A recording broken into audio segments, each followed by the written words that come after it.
Hi guys, எல்லாருக்கும் வணக்கம். இன்றைக்கி ஆலன் பாய்ஸ் வீடியோவில் என்ன பார்க்க போகிறோம் அப்படின்னா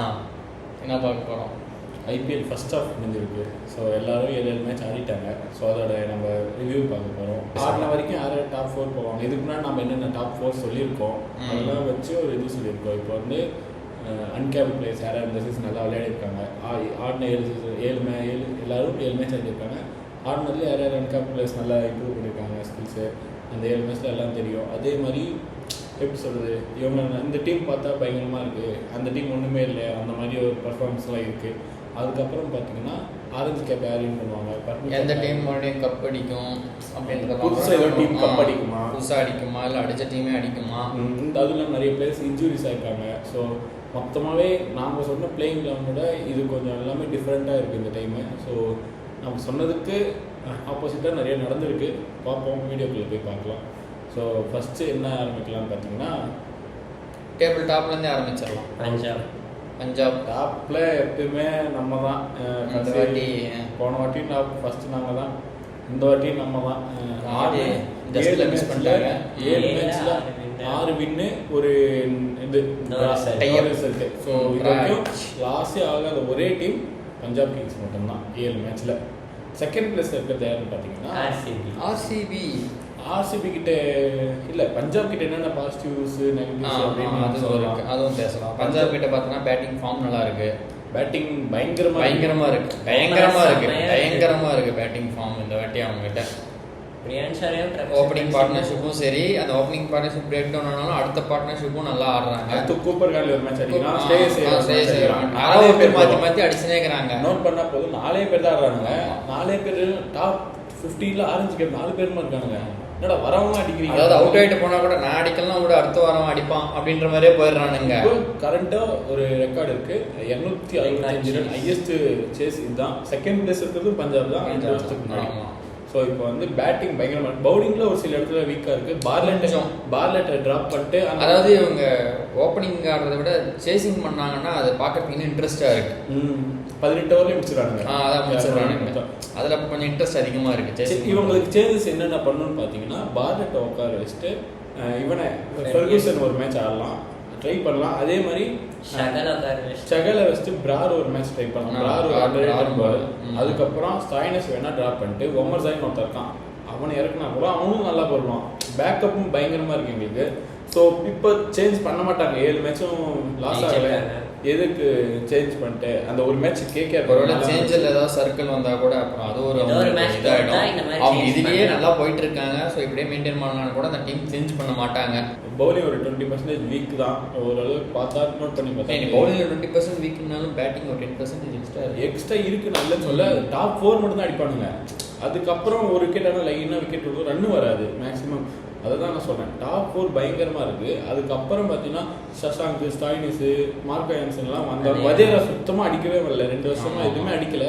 ஸோ அதனால மிடில் ஆர்டர் கொஞ்சம் டெஸ்ட் பண்ணி ஆகணும். ஓப்பனிங் பேட்டிங் ஆடினா உங்களுக்கு மிடில் ஆர்டர் டெஸ்ட் பயங்கரமாக இருக்கும்.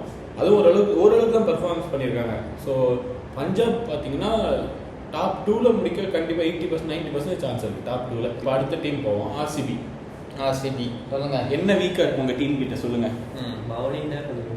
பவுலிங் வீக்குன்னு சொல்ல முடியாது, ஆனால் பவுலிங் கொடுக்கறது தான். அவங்க டீமில் பார்த்தீங்கன்னா டைமில் கரெக்டான பவுலர்ஸ்களை கொடுக்க மாட்டேங்கிறாங்க. அவங்க டீமில் பார்த்தீங்கன்னா ஒரே ஸ்பின்னர் தான் இருக்கான், சுயேஷ் சர்மா. குர்னால் பாண்டியா நான் ஸ்பின்னர் லிஸ்ட்லேயே சேர்த்து பவுலர் லிஸ்ட்லேயே லெஃப்ட் ஹேண்ட் பவுலர் அவன், அவ்வளோதான். நோ ஸ்பின் நோ ஃபாஸ்ட், அவன் left hand thrower, left hand bowler. So அவனை எதுவும் போடக்கூடாது. ஆனால் அடிக்கடி ரொம்ப கஷ்டப்படும். முக்கியமான டைமில் குர்னால் பாண்டியா கிட்ட கொடுத்தா அவனுக்கு விக்கெட் எடுத்து கொடுத்துட்றான். ஸோ அதனால் எடுத்து கொடுத்துட்றான், இல்லைன்னு சொல்லலை. பட் ஆனால் முக்கியமான இடத்துல அவ்வளோவா அவனை கொடுக்க மாட்டேங்கிறான். இந்த சீசனில் ஏஜ் பெருசாக பர்ஃபார்மன்ஸ் பண்ண கிடையாது. வரைக்கும் டஃபியும் 2 மேட்ச் நல்லா பர்ஃபார்ம் பண்ணியிருக்கான். அதுக்கப்புறம் ரன் லீக்கேஜ் ஆயிடுச்சு. So RCB back to form பவுலிங்கில், அது நான் சொல்லி தான் ஆகணும். புவனேஸ்வர் குமார் தவிர அங்கே பெருசாக யாரும் நல்லா போடுறதில்லை. சுயேஷ் சர்மா நல்லா போடுறான். அவனுக்கு இன்ஜுரி ஆயிடுச்சுன்னா கொஞ்சம் கஷ்டமாயிடும். அதே மாதிரி கஷ்டமாயிடும். பேட்டிங் பயங்கரமாக இருக்குது, ஸ்ட்ராங்காக இருக்குது. நான் இன்னொரு ஒரு பாயிண்ட் சொல்லி ஆகணும். ஷெஃபர்டை வந்து பிளேயிங்கில் அவனை ஆட வைக்காம இம்பாக்ட் பிளேயராக ஆட வச்சிங்கன்னா நம்ம செகண்ட் ஹாஃபில் பவுலிங் பண்ணோம். அந்த டஃபி எக்ஸ்ட்ரா ஒரு பவுலர் கொண்டு வரலாம். ஷெஃபர்ட் பேட்டிங்கே வரதில்லை மோஸ்ட்டாக. ஸோ அதனால ஷெஃபர்டு டஃபி 2 பேரும் இம்பாக்ட் பிளேயர் வச்சிங்கன்னா அவுட் ஆனால் ஷெஃபர்டே இருக்கலாம். யாருமே அவுட் ஆகலன்னு போது நம்ம எக்ஸ்ட்ரா டஃபியே இருக்குன்னா பவுலிங் இன்னும் கொஞ்சம் ஸ்ட்ரென்த்தாக இருக்கும், பவராக இருக்கும். ரஷிக் தார் ஆடிட்டு இருந்தார் சூப்பராக, அவரும் நல்லா பர்ஃபார்மன்ஸ் பண்ணுறாரு, அண்டர்ரேட்டடாக இருக்காரு. கோலி எவன் அடித்தாலும் எவன் அடிக்கலனாலும் கிங் தான். வச்சிருந்தாரு. இப்போ அந்த டாப் 5 தான் எப்பயுமே இருப்பாரு. எத்தனை வருஷம் ஆனாலும் டாப் 5 ஆரஞ்சு கப் கோலி நேம் இருக்கும். இந்த வாட்டி வருமா இல்லை வந்துடும், கப் அடிப்பான். அதையும் என்ன அடிக்கலாம். இன்னும் அவங்க டீம்ல நிறைய குறைகள் நிறையவே இருக்கு. ஏன்னா ஜிதேஷ் சர்மா அடிக்கல பெருசா இந்த சீசன்ல அடிக்கவே இல்லை. வந்தாலும் அடிக்க மாட்டேங்கிறான். ஏன் புரண்டே போயிடுறான். வந்தாலும் பெருசா பர்ஃபார்மன்ஸ். ஏன்னா படிக்க செம்ம ஃபார்ம்ல இருக்கான். சால்ட்டும் பயங்கர ஃபார்ம், கோலி பயங்கர ஃபார்ம், பட்டிதார் பேய் மாதிரி ஆடுறான் இந்த சீசனு. டேவிட்டும் பட்டுச்சுன்னா காலி. ஷெஃபர்டுக்கு இந்த சீசன் பெருசா படலை. ஸோ பார்ப்போம், ஷெஃபர்டும் அடிச்சாங்கன்னா பேட்டிங் பிரச்சனை இல்லை. பேட்டிங்ல பஞ்சாப் மாதிரி தான் 4 பேர் 5 பேர் கிட்டத்தட்ட மிஞ்சி போனா 5 பேர். எங்களுக்கு 4 பேர், அவங்களுக்கு 5 பேர் அவ்வளோதான். ஆனால் இப்போ பார்த்தீங்கன்னா ஏஸ்வுட் ஃபார்முக்கு வந்துட்டான். பவுலிங் கொஞ்சம் பெட்டராக இருக்கும், அவ்வளோதான். மற்றபடி அந்த டீம் பார்க்க செம்ம ஸ்ட்ராங்காக இருக்குது.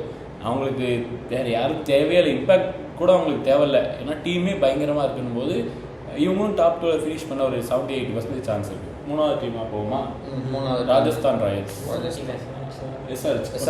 சன்ரைசர்ஸ் ஹைதராபாத். அது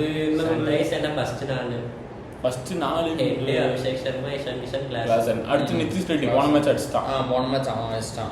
4 பேர் அடிச்சா சமரன்.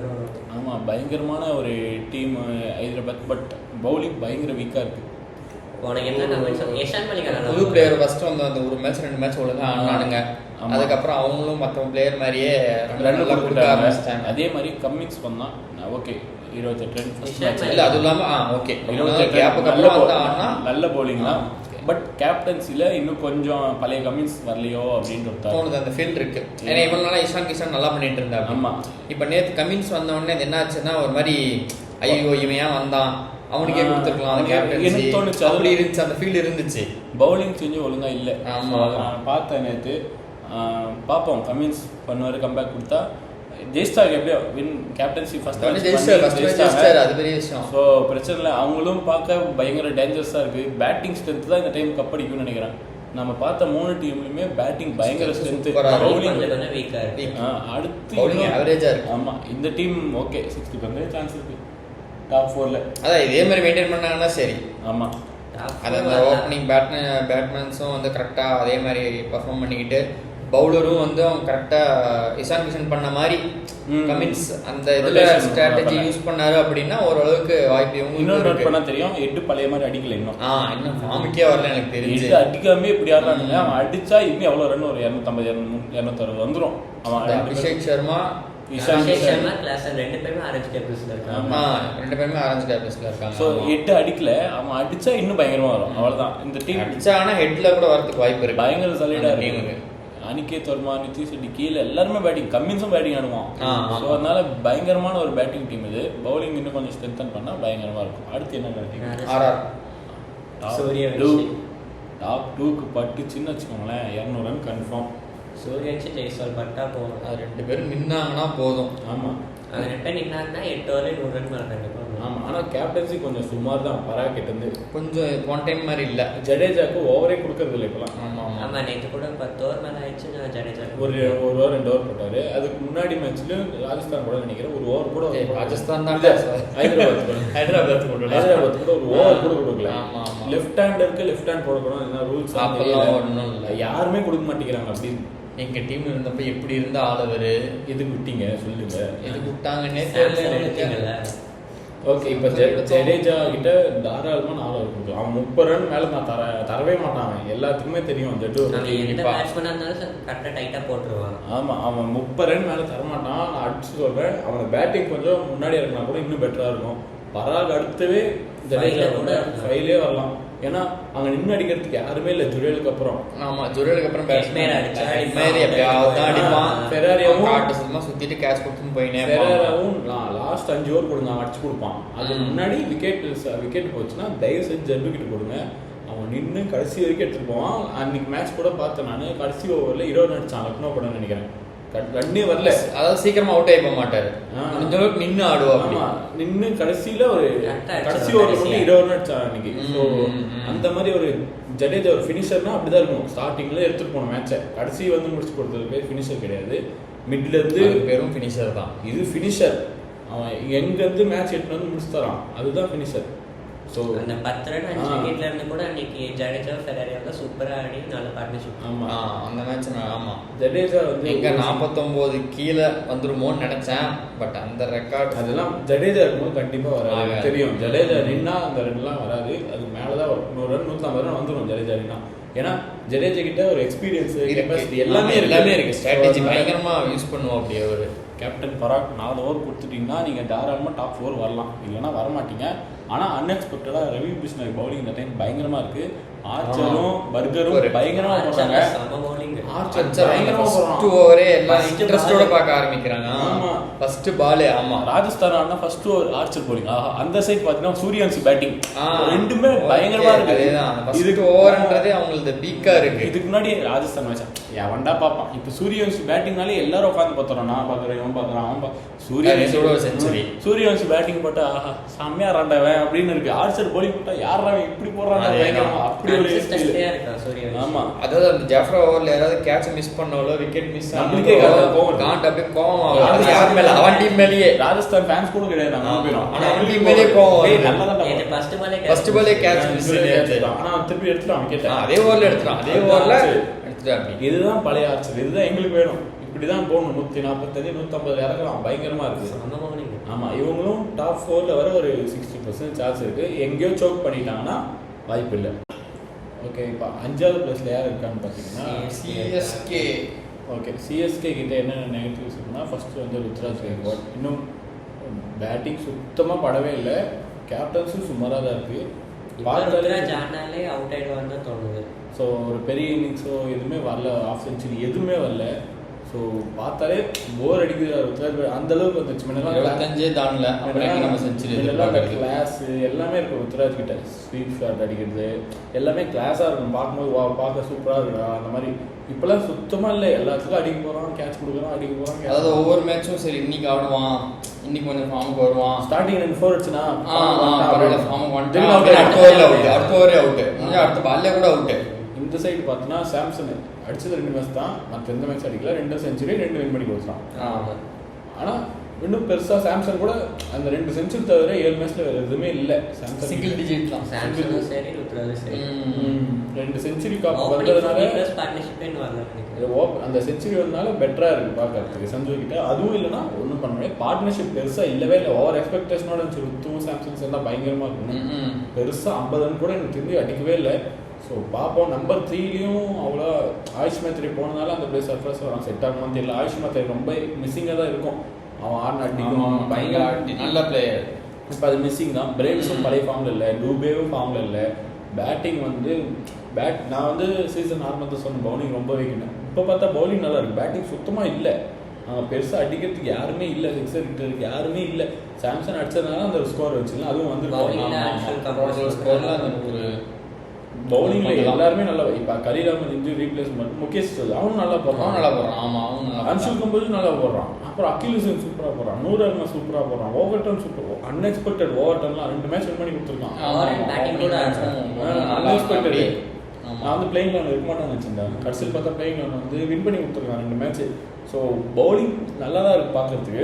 பேட்டிங் கொஞ்சம் செட் ஆயிடுச்சுன்னா சூப்பர் செட் ஆகணும். அதுதான் எப்போ ஆகும்னு தெரியல. அதுக்குள்ள இந்த சீசன் முடிஞ்சிருமே சீசன் முடிஞ்சு தோனி ஆல்ரெடி அரை சீசன் முடிஞ்ச தோனி இன்னும் வரல. 3 வாரத்தில் வரண்டாரு. அரை சீசன் முடிஞ்சு போச்சு. ஆமா, இன்னைக்கு மேட்ச்ல இந்த மேட்ச்ல ருத்ராஜும் இல்லை. ஸோ தோனியில் ருத்ராஜில் ஒரு மேட்ச் சாம்சங் தான் கேப்டன்சி பண்ணுவான்னு நினைக்கிறேன். பிளேயிங் லெவன் எப்படி இருக்கு எல்லாமே டோட்டல் கன்ஃபியூஷன். உங்களுக்கு என்ன ஆக போது சத்தியமாக தெரியல. பிரசாந்த் பிளேயிங் லெவன் எடுத்தாங்க, பவுலிங் கொடுக்க மாட்டேங்கிறாங்க. இன்னும் கலீல் அஹ்மத்துக்கு ஓரளவுக்கு சான்ஸ் கொடுத்தாங்க, அது வரைக்கும் ஒரு சந்தோஷம். கார்த்திக் சர்மாவும் பெருசாக படையாது. 14 கோடிக்கு 2 பேர் எடுத்தாங்க, 2 பேரும் பெருசாக. ஸோ கேப்டன்சி கொஞ்சம் சுமாராக தான் இருக்குது ருத்ராஜ் கிட்ட. ஸோ ஒரு சீசன்லாம் பரவாயில்ல, இது 3வது சீசன் ருத்ராஜ் கேப்டன்சி. 3மே சுமார் தான். ஸோ அது ஒரு மாதிரி நல்லாவே இல்லை பார்க்கறதுக்கு. இவ்வளோ வருஷம் சிஎஸ்கே ஒரு மாதிரி பார்த்துட்டு இப்போ இப்படி பார்க்கும்போது கேவலமாக நம்மளுக்கே தோணுது சிஎஸ்கே தொத்து வராங்க எதுக்கு அப்படின்ற மாதிரி தான் தோணுது. பார்க்கணும். கேப்டன்சி கொஞ்சம் சுமாராக தான் இருக்குது, ரொம்ப சுமார் தான். அது கம்முன்னு சாம்சங் கிட்ட கேப்டன்சி கொடுத்தா பெட்டராக இருக்கும். அவன் சாம்சங் ராஜஸ்தான் கேப்டன்சி நல்லா பண்ணியிருக்கான், சூப்பராக பண்ணியிருக்கான். ஸோ தயவு செஞ்சு கேப்டன்சி சேஞ்ச் பண்ணுறது அதே சேஞ்ச் பண்ணுங்க. இப்பயே கொடுத்துருங்க. இவன் இன்ஜுரியில் போயிடலாம், இப்பயே கொடுத்துருங்க. அது அப்படியே பெட்டராக இருக்கும். வந்தாலும் கொடுத்துடாதீங்க. ஆமாம், ஓகே. ஆனால் ஆட வேண்டாம், ஆடினா தான். 6வது டீம் என்னடா? 6வது டீம் டெல்லி கேபிட்டல்ஸ். கேஎல் ராகுல் தாங்க ஒரு 2 மேட்ச் டக் ஆனான். அதுக்கப்புறம் எல்லா மேட்ச் அடிக்கிறான். நேற்று 152 அடிச்சு டீம் தோத்து போயிடுச்சு. கூட பாருங்க, ரிஸ்வி நிதிஷ் ராணா எல்லாம் செம்மையா இருக்காங்க. நிதிஷ் ராணா 2 மேட்ச் அடிச்சான். அந்த இவன் மத்துனா பதுன் சாங்கா அவன் ஸ்டார்டிங்ல 4 மேட்ச் அடிக்கிறான். ஆனா அது பத்தாது. அதுதான் அவங்க கிட்ட இருந்து எதிர்பார்க்கறாங்க, அவங்க கிட்ட இருந்து எதிர்பார்க்கறாங்க. பட் அதுக்கு தகுந்த மாதிரி அவன் ஆடணும். இல்ல இவங்க கிட்ட என்ன ஒரு மைனஸ்னா பவர் பிளேல பெருசா ரன். ஏன்னா கேலும் கிளாஸ் ஆடுவான், நிஷாக்காவும் கிளாஸ் ஆடுவான், பவர் ஹிட்டர் யாரும் இல்ல. சோ அதனால நேற்று என்ன பண்ணிட்டாங்க, கேஎல் நான் பவர் ஹிட்டர் எடுத்துக்கிறேன்னு சொல்லிட்டு நேற்று செம்மட்டி அடிச்சான். கேஎல் நிதிஷ் ராணாவும் இந்த சைடு அடிக்கிறான். பட் இந்த சைடு நிஷாங்க் அப்படியே இருக்கான். நிஷாங்காவை கண்டினியூஸாவே அவன் மேட்ச் லாஸ்ட் 4 மேட்சாவே அப்படிதான் இருக்கு. இன்னொரு என்ன பண்ணலாம், நிஷாங்காவை டிராப் பண்ணிட்டு பிருத்வி ஷா ஓப்பனிங் அப்படி வேணா பண்ணலாம். அக்யூப் தானபி டிராப் பண்ணிட்டு ஸ்டார்க் ஆடினா பயங்கரமான டீம் இது. பவுலிங் இங்கிடிக்கு இன்ஜுரி ஆயிடுச்சு. ஸோ ஒரு வாரம் தெரியல. ஸ்டார்க் வந்திருக்கான் இப்போ திருப்பியும் ரிட்டர்ன்ஸ். ஸோ ஸ்டார்க் வந்தால் இவங்களுக்கு பவுலிங் கொஞ்சம் பெட்டராக இருக்கும். ஸோ இவங்ககிட்ட ஒரே ஒரு என்ன வீக்னஸ் தான், அடிச்சா எல்லாரும் அடிக்கிறாங்க, இல்லை யாருமே அடிக்கிறது. அதாவது ஸ்டார்டிங்ல ஆச்சுன்னா அது அப்படியே டவுன் ஆயிடுது. ஆமா, மில்லருக்கும் ஒரு மேட்ச் படுது, ஸ்டப்ஸுக்கு ஒரு மேட்ச் படுது. பட் 2 பேரும் சேர்ந்து ஒரு மேட்ச் அடிக்க மாட்டேங்கிறாங்க. இன்னொன்று மைனஸ் என்னன்னா, அக்ஷர் பட்டேல் இந்த சீசன் பேட்டிங் பட்டவே இல்லை. சிங்கிள் டிஜிட் ஸ்கோர் தான் எல்லா மேட்சுமே. அக்ஷர் ஒரு பயங்கரமான ஆல்ரவுண்டர், வந்து கேப்டனா நின்று அடிச்சு கொடுத்தா பெட்டரா இருக்கும். ஒரு டாக் வந்துட்டு இருந்துச்சு, ரூமரு. ஸோ கேப்டன்சி வந்து அக்ஷரை ட்ராப் பண்ணிட்டு கேரளாவில் போகலான்னு ஒரு ரூமர் வந்துட்டு இருக்கு. அது எந்த அளவுக்கு தெரியல. நேற்று மேட்ச் கூட அக்ஷர் இருந்துக்கிட்டு சுமாரான கேப்டன்சி தான். நட்டு பார்க்கில் ஒரு ஓவர் ஃபர்ஸ்டே கொடுத்துனா பெட்டராக போடுவான். அவன் சூப்பராக போட்டான் நட்ராஜன்.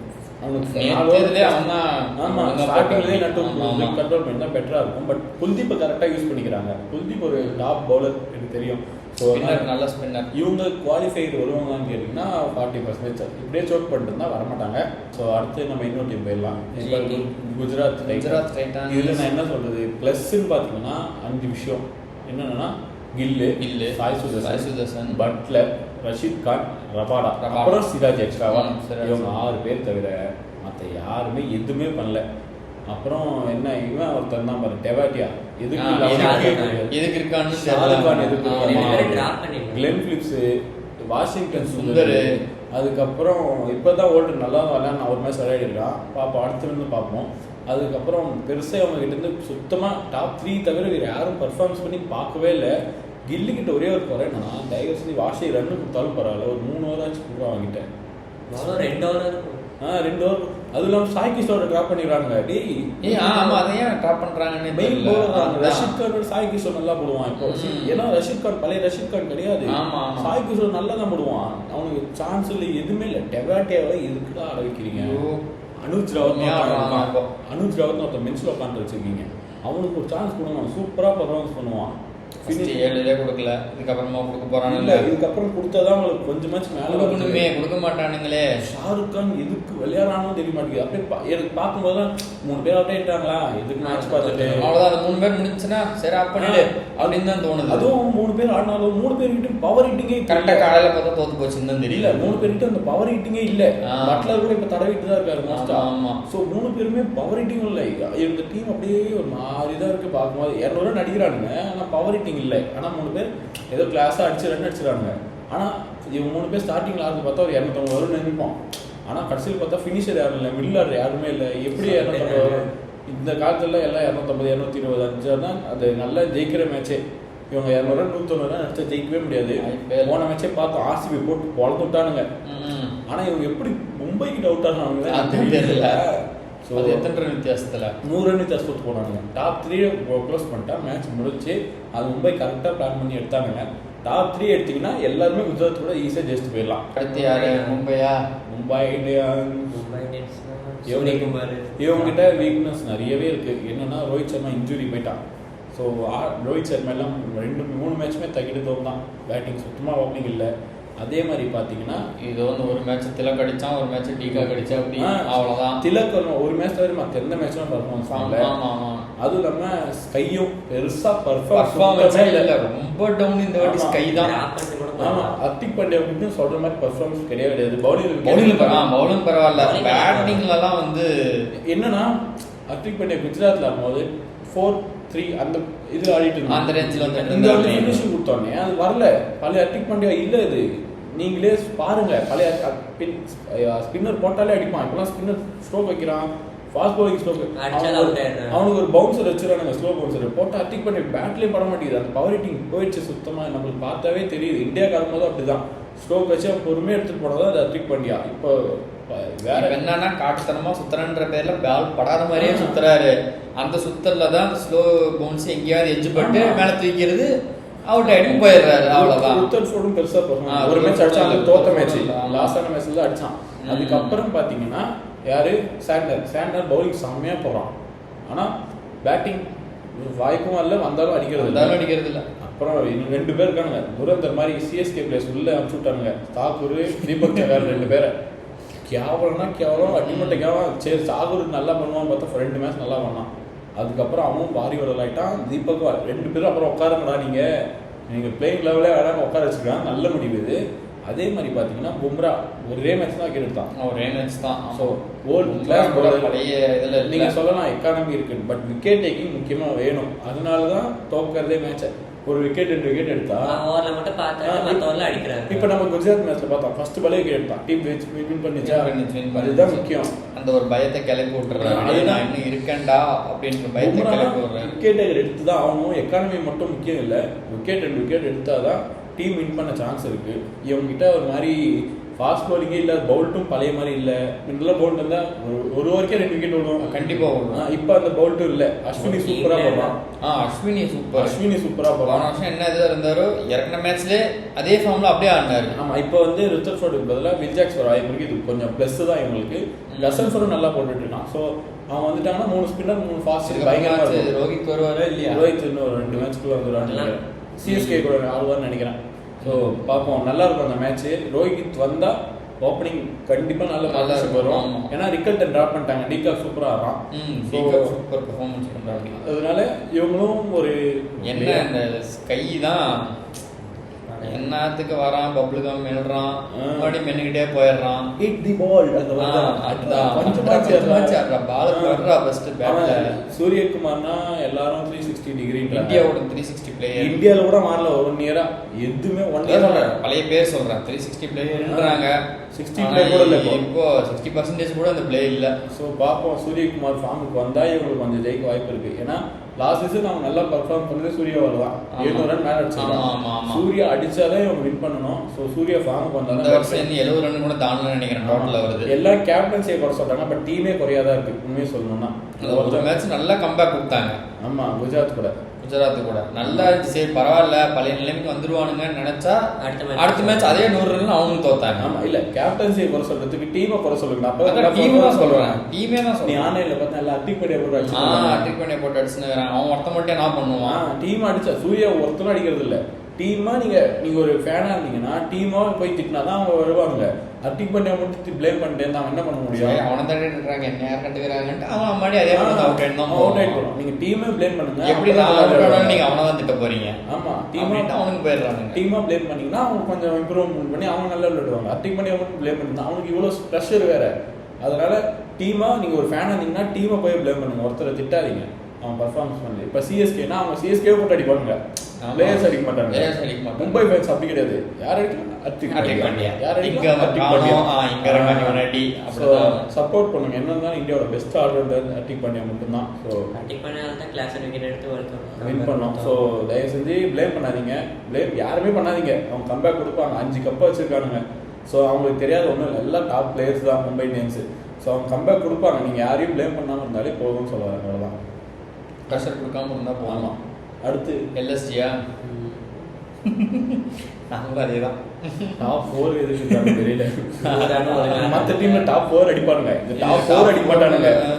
இவங்களுக்கு ஒரே ஒரு ஃபைட் என்னன்னா, முக்குல் சௌத்ரின்னு ஒரு பவுலர் வந்து இது பேட்ஸ்மேன் வந்திருக்கான். பிரின்ஸ் யாதவ்னு ஒரு பவுலர் பிரின்ஸ் யாதவ் இல்லடா அன்கேப்டு Uncapped. நல்ல பிளேயர்ஸா 2 பேர் கிடைச்சிருக்காங்க. இது ரொம்ப பாசிட்டிவ் அவங்களுக்கு, ஓகேவா? ஏன்னா மார்க்கரன் அடிக்கல, மார்ஸ் அடிக்கிறான், ஆனா பெருசா ஸ்கோர் வரல. பண்ட்டு பூரன்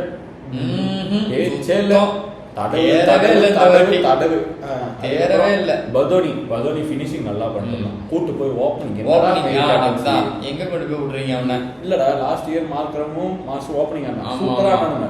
இந்த வருஷம் ஒரு மேட்ச் மட்டும் தான் ஓப்பனிங் ஆடிக்கிறானுங்க. இன்னும் ஓப்பனிங் பதோனி என்னத்துக்கு முன்னாடி கொண்டு வந்து நிறுத்துறாங்கன்னு தெரியல. பைத்தியக்கார மாதிரி கேப்டன்சியும் அதே மாதிரி பார்த்தோன்னா திக்வேஸ்வர்த்தி விட மணிமாறன் சித்தார்த் நல்லா ஓடிட்டு இருந்தான். அவனை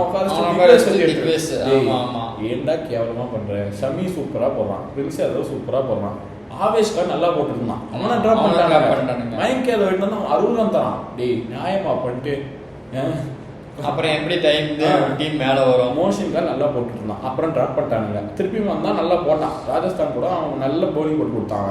ஸோ ஏதோ பண்றன்ற பேர்ல எல்லாம் சேர்த்து கொலாப்ஸ் பண்ணி டீம் 9வது பிளேஸ்ல இருக்கு. பண்ட்டை டிராப் பண்ணிட்டீங்கன்னா டீம் தானா மேல வரும். ஓப்பனா சொல்றேன், பூரன் விளையாடல 7 மேட்ச் ஆச்சு, பெரிய ஸ்கோர் வரல. டிராப் பண்ணலாம்ல, பண்ண மாட்டானுங்க. பிரிட்ஸ்கின்னு ஒரு டேஞ்சரஸான பேட்ஸ்மேன் உள்ள உட்கார்ந்துட்டு இருக்கான். அவனை இறக்கி விட்டீங்கன்னா நல்லா விளையாடுவான். அது இறக்கி விட மாட்டானுங்க, டாப் 4 சேஞ்ச் பண்ண மாட்டானுங்க. இஷ்டத்துக்கு 4 பேர் வருவானுங்க. அவனுக்கு இந்த வாட்டி முடிவு பண்ணிட்டாங்க, பண்ணிட்டு எப்பயும் போல நாங்க கீழே இருந்துக்கிறோம், மேலே 60 கப் அடிச்சுட்டு போங்கன்னு முடிவு பண்ணிட்டாங்க. சொல்லப்போனா இவங்க பிளேயிங் லெவல் எப்படி இருக்குன்னா மார்க்கரம், மார்ஷ், பூரன், அப்புறம் பதோனி, அப்புறம் பண்ணிட்டு வரணும், அப்புறம் முக்குல். இப்படி வந்தா பெஸ்டா இருக்கும். இவங்க என்ன பண்ணிட்டு கேப்டனா நம்பர் 3 அவனை பேட் எடுத்து கிளம்பிடலாம். பூரன் 5 எல்லாரும் உட்காரு அண்ணா போயிட்டு வந்தறான். 5 வரான், 6ல வரான், 4ல வரான். பூரன் மார்க்கரம் போன மேட்ச் 4ல வரான். டேய் ஏன்டா குழப்புறீங்க? அதாவது அந்த ஒரு ஸ்ட்ராட்டஜி ஒழுங்கா ஃபாலோ பண்றது இல்ல, மேட்சுக்கு மேட்ச் மாத்தி நிக்கறானுங்க இவங்க. மார்க்கரம் வந்து ஓபனிங்ல ஆனா பயங்கரமா அடிப்பான். ஏன்னா பவர் பிளே உள்ள இருப்பாங்க, ரெண்டே பேர் தான் இருப்பாங்க. இஷ்டத்துக்கு அடி போடுறோம். அப்படியே எல்லாரும் டீம் இருக்கு, குறையத சரி பண்ணுவாங்க. டீமே குறையா இருக்கு. அதேதான் இது கூட பரவாயில்ல. அடுத்து எங்க பெரிய பாராட்டு கொல்கத்தா அந்த டீமுகள்லாம். ஓகே, இப்ப லக்னோ குவாலிஃபை ஆவாங்கன்னு கேட்டா 10% தான். அவங்களுக்குள்ளே ஒரு இது இல்லாம இல்ல. நம்ம வந்து வீடியோ ஸ்டார்டிங்ல சொல்லிட்டு இருந்தோம், லக்னோ பேட்டிங் பயங்கரமா இருக்கு, ஆனா பவுலிங் செம்மையா இருக்கு. நிஜமாவே எல்லா மேட்சுமே பவுலர்ஸ் மட்டும் தான் உசுர கொடுத்து பவுலிங் போறானுங்க. ஷமி பயங்கர கம்பேக், மோஷன் பயங்கரமா போடுறான், ஆவேஷ் கான் செம்மையா போடுறான், திக்வேஸ்வர்த்தி நல்லா போடுறான், பிரின்ஸ் யாதவ் நல்லா போடுறான். அதே மாதிரி மணிமாறன் சித்தார்த்தும் இவங்க எல்லாம் செம்மையா பண்ணும்போது மேல இருக்கிறவங்க எனக்கு இன்னும் புரியலடா. பஞ்சாப் கூட 250 ரன் கொடுத்துட்டானுங்க. அந்த மேட்ச்ல மார்க்கரம் ஓவர் போடுறான், பதோனி ஓவர் போடுறான், மணிமாறன் சித்தார்த்துக்கு ஓவர் கொடுக்கல. அப்புறம் 5-6 ஆனா அப்ப மார்க்கரம் கொடுத்தாங்க. அடுத்த ஓவர் இவன் சித்தார்த் மணிமாறன் போட்டு விக்கெட் எடுக்கிறான். அது ஃபர்ஸ்டே பண்ணிக்கலாம்ல. கேட்டா லெஃப்ட் ஹேண்டர்ஸ் இருந்தா லெஃப்ட் ஹேண்டர் கொடுக்கலாம். மார்க்கரம் கொடுத்தா அவன் அடிக்கிறான். அடிச்சது கூப்பர் கார்லி 3, ஏண்டா அவங்க கிட்ட போய் ஸ்பின்னர் கொடுத்தான். அவங்களாம் என்ன மாதிரி பிளேஸ் ஃபாஸ்ட் பவுலர் போட்டாலே எட் பண்ணுடா. பார்ட் டைம் பவுலர் கொடுத்தா அதுக்கு 5-6 அடிச்சு விட்டானுங்க 2 பேர் சேர்ந்து. கேப்டன்சியை மாத்துங்க, மார்க்கரம் கிட்டே கேப்டன்சி கொடுக்கும், சூப்பரா பண்ணுவான். பவுலிங் கொடுத்துறாதீங்க. பவுலிங் கொடுத்தா பவர் பிளே கொடுங்க. ஃபர்ஸ்ட் ஓவர் கொடுத்தீங்கன்னா நல்லா போட்டுருவான். 2 ஓவர் கொடுக்கலாம் மார்க்கரனுக்கு, ஆனா இஷ்டத்துக்கு கொடுக்க கூடாது. அவ்வளவுதான் சொல்லுவாங்க. எப்ப வேணுமோ ஒரு பேட்ஸ்மேன் புதுசா வந்து அவங்க கிட்ட கொடுக்கணும் பவுலிங்க. ஃபார்ம்ல அடிக்கிறவங்க கிட்ட போய் கொடுக்க கூடாது. நல்லா அடிச்சிட்டு இருக்கிட்ட போய் அவங்க பால் நடுவுல கொண்டு போய் கொடுத்தா அவன் இன்னும் அடிச்சு கட்டிடுவான். பண்ட்டை டிராப் பண்ணுங்க, பூரனை டிராப் பண்ணுங்க, டீம் நல்லா இருக்கும். கொல்கத்தான்னு ஒரு டீம், ஓகேவா? பயங்கர காசு வச்சுட்டு டீம் எடுக்கிறன்ற பேர்ல கிரீனுக்கு அவ்வளோ கோடி தேவையா? 25 என்னத்துக்கு ஒரு கிரீன் சைன் கூட இது வரைக்கும் அவங்க கிட்ட இருந்து வரவே இல்லை. பெர்ஃபார்மன்ஸ் பண்ணி கொடுத்தான், அவ்வளோதான். வாங்கின காசுக்கு ஒரு மேட்ச். அதே மாதிரி நான் இன்னொரு சொல்லிடுறேன், ஓப்பனர்ஸ் பெருசா அடிக்கல, ரஹானே அடிக்கல. ரஹானே சுத்தமா இல்ல, ரகுவன்ஷ் மட்டும் தான் கொஞ்சம் டீசென்ட்டா ஆடுறான். ரமன்தீப் ஆடவே இல்ல. ரிங்கு சிங் ஒரு மேட்ச் அடிச்சு வின் பண்ணி கொடுத்துட்டான். அவன் வின் பண்ண ஒரு மேட்ச்ல அவன் வின் பண்ணி கொடுத்துட்டான். ஆமா, அதே மாதிரி நிறைய பவுலிங் பயங்கரமா போடுறான். வருண் கம்பேக் கொடுத்துறான். வேற யார் இருக்கா? ஃபாஸ்ட் பவுலர் அரோரா 2 பயங்கரமா தரான். ஸோ வேற யார் இருக்கா ஃபாஸ்ட் பவுலர் அந்த டீம்? பேட்டிங்ல தான் 2 வரணும், தலைவர் பவுலிங்ல கொடுத்துனாரு. கார்த்திக் தாக்கி பயங்கரமா போடுறான். அதே மாதிரி எனக்கு இன்ன வரைக்கும் புரியல, முசார் பானி நல்லா போட்டுட்டு இருந்தான், எதுக்கு டிராப் பண்ணானுன்னு தெரியல, செம்மையா போட்டுட்டு இருந்தான். ரக்கானே இருக்கிறதுலே ஐபிஎல் ஹிஸ்டரியிலே மோசமான கேப்டனா ரக்கானே தான், தெரியுமா? அவ்வளோ லாஸ் ஆயிருக்கு. ஸோ தயவு செஞ்சு எனக்கு இது வரைக்கும் புரியல, எதுக்கு அவன் லாஸ் ஆகி அவன் எதுவுமே தெரிந்தாம அப்ப கொடுக்க கூடாது. இன்ன வரைக்கும் புரியல எதுக்கு பவல் நல்லா விளையாடிட்டு இருக்கான், அவன் டீசெண்டா தான் விளையாடுறான். அதுக்கு நீங்க பவல் கிரீன் யாரோ ஒருத்தர் மட்டும் ஆட வைக்கலாம், ஒருத்தர் ஆட வைக்கலாம். ஓப்பனிங் வந்து ஃபின்னரன் சேஃபர்ட் 2 பேரும் சேர்த்து ஆடுறீங்களா? அவங்க காம்பவுண்ட் நல்லா இருக்கும். வேர்ல்டு கப்ல இருந்து பார்த்துட்டு இருக்கோம் நியூசிலாந்துல, அவங்க 2 பேரும் சேர்ந்து ஆடலாம். பவல் கிரீன் யாரோ ஒருத்தர் மட்டும் ஆடுங்க, இல்லையா கிரீன் ஓப்பனிங் வச்சு விட்டுருங்க. ரகான் எல்லாம் ஓப்பனிங் தேவையே கிடையாது, தேவையே இல்லை. அவன் நிறைய பால திங்கிறான தவிர நரேன் வேணாம், மிடில் ஆர்டர் வீக் ஆயிருக்கு. ஸோ நரேன் கீழே இருக்கட்டும், அவன் வந்தா ஏதாவது சுற்றி 2 6 ரன் வரும். ஸ்ட்ரைக் ரேட்டாச்சும் அவன் எடுத்துக்கிட்டு போறான்டா. மேலே வந்து அவன் ஸ்விங்கன் அவுட் ஆயிடுவான் நரேன். இவங்க அப்படி இல்லை, ஓப்பனர்ஸ் பியூர் ஓப்பனர்ஸ் இவங்க பல வருஷமா ஆடிட்டு இருக்காங்க. ஸோ அதனால நரேன் பட்டாதான் அடிப்பானே, இவங்க அப்படி இல்லை, கிளாஸ் இருக்கு பின்னால் கிட்ட சைஃபர் கிட்ட. தயவு செஞ்சு அந்த ஓப்பனிங் எல்லாம் சேஞ்ச் பண்ணி அடுத்த வருஷம் கம்பேக் கொடுங்க. இந்த வருஷம் தரமாட்டீங்க. இதுக்கப்புறம் இல்லை, இதுக்கப்புறம் உங்க கம்பேக் எதுவும் இருக்குன்னா கடைசியில் யார் ஃபர்ஸ்ட் யார் செகண்ட் இதில் தான் உங்களுக்கு நீங்க இப்படியே வின் பண்ணீங்கன்னா மும்பையோட மேலே போகலாம், அவ்வளோதான். ஆமாம், இந்த டீம் பற்றி நான் பெருசாக சொல்கிறதுக்கு இல்லை. ஸோ எனக்கு பிடிச்ச பிளேயர் கார்த்திக் தேக் நல்லா பவுலிங் போட்டுட்டு இருக்கான், பார்க்க அப்படி சந்தோஷமா இருக்கு. நல்லா ஃபார்ம் வந்துட்டு இருக்காரு. நரேன் சொல்லவே தேவையில்லை, அது கொஞ்சம் சந்தோஷமா இருக்கு. நரேன் ஒரு கோட் பவுலர். நரேன் வந்து அந்த டீம்ல இருந்து எப்பயுமே உழைச்சிட்டு இருக்கிற ஒரு ஆள் எனக்கு தெரிஞ்சு. இப்போ தெரியுதா ரசல் எவ்வளோ பெரிய மிஸ்ஸிங்னு? ஒத்த ஆள் இவ்வளோ வருஷமா தாங்கிட்டு இருக்கான். நிஜமாவே டாப்ல அடிக்கலாம், எல்லா மேட்சும் இவன் தான் கீழே நின்று அடிச்சு தருவான். இப்போ இவன் என்ன ரசல் இல்லாமல் பவல் பேக் எடுத்தாச்சு, பவல் பெருசாக அடிக்கவே இல்லை, அவரே இல்லை. ஆமாம், ஸோ ஒரு மாதிரி தான் முசர் பானியை கொண்டு வாங்க, விக்கெட் டேக்கிங் எடுத்து கொடுப்பான் பவர் பிளேயில், பவலை ட்ராப் பண்ணிடுங்க, வேற ஏதாவது ஆடுவீங்க. நிறைய பிளேயர்ஸ் உள்ளே இருக்காங்க, அவங்களுக்கு சான்ஸ் கொடுங்க.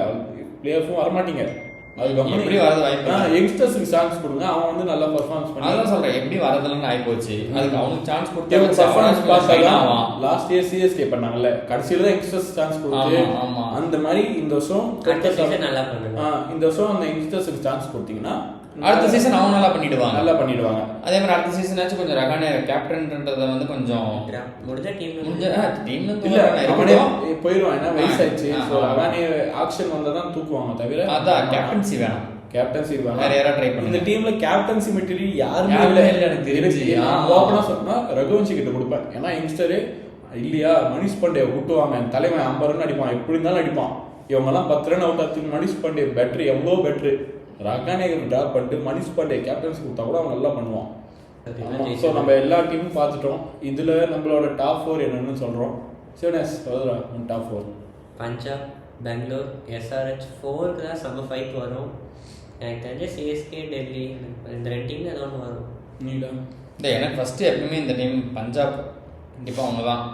செகண்ட் வந்து ஆர்சிபி, தேர்டு வந்து பார்த்தான்னா எஸ்ஆர்ஹெச் இல்லைனா ஆர்ஆர், இது 2ல் ஏதோ ஒரு டீம் கண்டிப்பாக தேர்டு வரும். ஃபோர்த் அதே மாதிரி எஸ்ஆர்ஹெச் இல்லைன்னா சிஎஸ்கே. டிசி அதான் இப்போ போன மேட்ச் மாதிரி அவ்வளோ கஷ்டப்பட்டு பவுலிங்கில் விட்டானுங்க, அந்த மாதிரி இல்லாமல் கொஞ்சம் ஒழுங்காக பர்ஃபார்மன்ஸ் பண்ணாங்கன்னா அவங்க ஒருத்தர் கூட அந்த வாய்ப்பு இருக்குது. சிஎஸ்கே கீழே போக வாய்ப்பு இருக்குது. எஸ்ஆர்ஹெச் இல்லைன்னா டிசி நீ சொன்ன மாதிரி. என்னோட ப்ரெடிக்ஷன் இப்போதைக்கு 6 வரைக்கும் பார்த்தீங்கன்னா இப்போ டாப் 4 எந்த டீமாக இருக்காங்களோ அதுதான் போகணும் ஒரு நம்பிக்கைனா. பஞ்சாப் பயங்கரமாக வரானுங்க, ஆர்சிபி பயங்கரமாக வரானுங்க, ஹைதராபாத்தும் பயங்கரமாக வராங்க, ராஜஸ்தானும் ராஜஸ்தான் எங்கேயோ சொதப்பிட்டா சிஎஸ்கே. அதான் ராஜஸ்தானோட எஸ்ஆர்ஹெச்சோ இல்லை, ஏன்னா எஸ்ஆர்ஹெச்லையும் சொதப்பறதுக்கு வாய்ப்பு இருக்கு. எஸ்ஆர் சொதப்ப மாட்டானுங்க, ஏன்னா அவங்க டீம் யாரும் ஒருத்தர்ச்சாலும் மாட்டிக்கிச்சு. ஏன்னா இங்க சூரியவன்சி மட்டும் தான் அடிச்சுருக்கான். அந்த அளவுக்கு பெருசா பெர்ஃபார்ம் பண்ண 2 மேட்ச் 3 மேட்ச் எனக்கு தெரிஞ்சு ஆடி இருப்பான். 7 மேட்ச்ல அடிச்சா கண்டிப்பா வின்னிங். ஆமா, அது வேணா 2 பேரும் நின்ட்டாங்கன்னா. ஆனால் ஹைதராபாத்தில் அப்படி கிடையாது. டாப் 4 5 வரைக்கும் எல்லாமே ஆடுவானுங்க. பவுலிங் பயங்கரம். இப்போ ஈஷன் மலிங்கா செம்மையாக போட்டுட்டு இருக்கான். ஸோ அவங்க எப்படி இருந்தாலும் மேனேஜ் பண்ணி டாப் 4க்குள்ள வந்துருவானுங்க. ஸோ ஒன்னா ராஜஸ்தான் சொதப்பிட்டா சிஎஸ்கே வருவாங்க, சிஎஸ்கேவும் சொதப்பிட்டா டெல்லி வருவாங்க. அந்த 3 டீமுக்குள்ள தான் ஃபோர்த் பிளேஸ்க்கு ஸ்ட்ராட்டஜி. ஃபோர்த் பிளேஸ்க்கு இந்த 3 டீம் தான் போட்டியா. ஹைதராபாத் டாப் 3ல கண்டிப்பாக வர சான்ஸ் இருக்கு. அவங்களும் இங்கே சோக் பண்ணிட்டாங்கன்னா வெளியே போக வேண்டியது தான். ஸோ இதுதான் நம்மளோட ப்ரெடிக்ஷன். ஏன்னா இப்போதைக்கு நம்ம ஆஃப் தான் இருக்கு, இன்னும் இருக்கு. ஆமாம், அது எப்படி மாறும் எது எந்த பிளேஸ் எங்க வரும் எது எங்க போகணும்னா சொல்ல முடியாது. ஆனா அந்த கடைசி 2 பிளேஸ் அது அப்படியே தான் இருக்கும். அது 2 மட்டும் தான் மாறி மாறி அடிச்சுப்பாங்க. கூட மும்பை ஒன்று எழுந்துடும் எனக்கு தெரிஞ்சு. மீதி இருக்கிற அந்த 7 டீம் மட்டும் தான் கொஞ்சம் சர்க்குலேஷன் மாறத்துக்கும் வாய்ப்பு இருக்கு, இப்படியே போறதுக்கும் வாய்ப்பு இருக்கு. ஜிடி வாய்ப்பு இல்லை, தவிர யாருமே இல்லை. மோஸ்டா வர வாய்ப்பு கிடையாதுன்னு நினைக்கிறேன். அந்த 6 டீம்ல தான் ஃபர்ஸ்ட் 6. ஓகே, ஸோ இப்போ வந்து யார் ஆரஞ்சு கேப் வச்சிருக்காங்கன்னு பார்த்தீங்கன்னா நேத்து அபிஷேக் சர்மா நேத்தே 4 பேர்கிட்ட கோலி கிட்ட இருந்து கேஎல் கிட்ட இருந்து சூரியவன்ஷி கிட்ட இருந்து அபிஷேக். ஆனா ஒன்னே ஒன்று சொல்றேன், இந்தியன் பேட்டர்ஸ் இந்த இயர் டாமினேட் பண்ணியிருக்காங்க ஃபாரின் பேட்டர்ஸை விட. கிளாஸ் அந்த தவிர வேற எந்த ஃபாரின் பேட்டர்ஸும் ஒழுங்கு ஆடல. இவங்க 4 பேரும், அதாவது மற்ற எல்லாருமே சொல்றேன், இன்னும் சாம்சனா இருக்கட்டும், ஸ்டேயஸா இருக்கட்டும், எல்லாருமே பயங்கரமா ஆடிட்டு இருக்காங்க. ரோஹித் சர்மா 2 மேட்ச் 3 மேட்ச் ஆடல, இல்லைன்னா தலைவனும் ஆரஞ்சு கேப்ல வந்திருப்பான். ஸோ அதனால இந்தியன் பிளேயர்ஸ் டாமினேட் பண்ணிட்டு இருக்காங்க. பவுலிங்ல அதுக்கு ஆப்போசிட்டா இருக்கு. ஒரு 4-5 ஆர்ச்சர் பயங்கரமா டாமினேட் பண்ணிட்டு இருக்காங்க. Anshul compose Indian. ஸோ இல்ல பவுலிங்ல ஆரஞ்சு இது பர்பிள் கேப் இப்போதைக்கு அன்சுல் கம்போஸ் தான் வச்சிருக்கான். ஸோ பவுலிங்ல ரஷீத் கான் டாமினேட் பண்ணிட்டு இருக்கான். ரபாடா பயங்கரமா போட்டுட்டு இருக்கான். அப்புறம் மும்பைல கசன்ஃபர் நல்லா போட்டுட்டு இருக்கான். சாண்டர் நல்லா போட்டுட்டு இருக்கான். ஸோ யான்சனா இருக்கட்டும், ஆர்சிபியில் டஃபியா இருக்கட்டும், ஏசுட்டா இருக்கட்டும், எல்லாருமே பவுலிங்கில் அவங்க ஃபுல் எஃபர்ட் கொடுத்து, இங்கிடியா இருக்கட்டும், இங்கிடிக்கு இன்ஜுரி ஆயிடுச்சு. பட் பவுலிங் பார்த்தீங்கன்னா ஃபாரினர்ஸ் கொஞ்சம் டாமினேட் பண்ணிட்டு இருக்காங்க. சரி, இந்த வருஷம் ஃபைண்ட் யார் உனக்கு பெஸ்ட்டு? சிவானிஷ் இந்த இயர் ஃபைண்ட் யார்? போன வருஷம் ஆடி இருக்கக்கூடாது, போன வருஷம் அவங்க ஆடி இருக்கக்கூடாது. முகுல் சௌத்ரி. எனக்கும் அவனெல்லாம் ஆன முகுல் சௌத்ரி. எனக்கு வந்து எஸ்ஆர்ஹெச்ல சிவாங் குமார் பயங்கரமாக பவுலிங் போடுறான். அதுக்கப்புறம் முகுல் சௌத்ரியா இருக்கட்டும், அதுக்கப்புறம் குஜராத் ஃபாஸ்ட் பவுலர் வந்தானே அசோக் சர்மா, செம்மையாக போயிட்டு இருக்கான். ஒரு 150. அது வந்து இப்படின்னா அப்பப்போ ஸ்லோ பால் போட்டு விக்கெட் எடுத்தால் பெட்டராக இருக்கும். ஒரே ஃபாஸ்ட்டாக போனாலும் ரன்னு தருது. பட் பயங்கரமாக போடுறான். லைனு லென்த்து எல்லாமே செம்ம ஃபைட்டாக இருக்குது.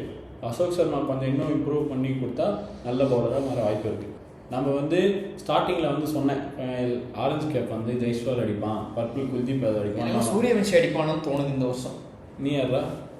ஆரஞ்சு கேப் சூரியவன்ஷி தோணும். கேஎல்ல எனக்கு என்னமோ ஃபர்ஸ்ட் 2 மேட்ச் தவிர எல்லா மேட்ச் நல்லா அடிச்சிட்டு இருக்கான். கேஎல் ராகுல் அடிச்சாலும் அடிப்பான். எனக்கு என்னமோ பிரியான் சரியான்னு தோணுது. ஏன்னா எல்லா மேட்சும் நான் ஸ்டாப்பாக அடிச்சுட்டு இருக்கான். அவனுக்கும் வாய்ப்பு இருக்கு, அவனுக்கும் வாய்ப்பு. ரப்சிம்ரன் பிரியான் சரி யாரோ ஒருத்தர் அடிச்சு, இல்லைன்னா எனக்கு தெரிஞ்சு கோலியே கூட வரலாம். ஆரஞ்சு கேப்னா ஒருத்தர் தான், அது கோலி தான். இந்த மாதிரி இந்த வருஷம் அடிச்சுட்டா பயங்கர பீக். ஏன்னா இந்த சைடு ஃபுல்லாக யங்ஸ்டர்ஸ் அடிச்சுன்னு இருக்காங்க. இந்த சைடு தலைவன் கேஎலும் கோலியும் பாரு எப்படி இன்னும் 2 பேரும் கிளாஸ் ஆடுறானுங்கன்னு. யங்ஸ்டர்ஸ் அடிக்கிறானுங்க, இவன் கிளாஸாக அடி ஆரஞ்சு கேப் அடிச்சுட்டு போகிறானுங்க. ஸோ எப்படி பார்த்தாலும் கேஎல் கோலி இந்த சைடு ஃபுல்லாக யங்ஸ்டர்ஸ் அப்படி தான் இருக்குது.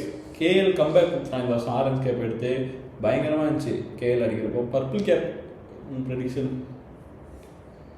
ஆஃப் த சீசனில் இப்போ அன்சுல் கம்போஸ் வச்சுருக்கான். ஃபியூச்சரில் சீசன் முடியும் போது யார் இருப்பான்? இல்லை, அவன் கொஞ்சம் அதே இதில் இருந்தான்னா அவங்ககிட்டே கூட வாய்ப்பு இருக்கு. சிவானிடா ஆர்ச்சர் கூட பர்பிள் கேப் எடுக்கலாம்.